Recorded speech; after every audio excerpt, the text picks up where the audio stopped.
Hello. We're back today with, well, we're kind of double dipping. This is a little bit behind the scenes, a little bit astrohistory. So two different series. It's got elements of both. But mainly I'm just going to tell you a story. So in 1960, there were two physicists working for Bell Labs, Arno Penzias and Robert Wilson. And so Bell Labs had built this big antenna that had some kind of utility for satellite stuff. But after a couple years, it wasn't really useful anymore. And so Penzias and Wilson said, we're going to use it for astronomy. We're going to go looking for signals from the space in between galaxies. Do really, really cool radio astronomy.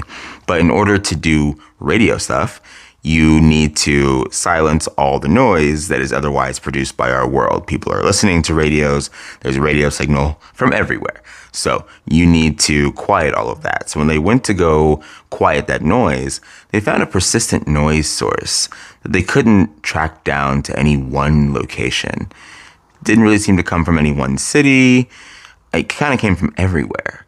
And they thought, maybe it's like the pigeons. And so they were actually in there in the dish scraping out pigeon poop, thinking that that's what it was.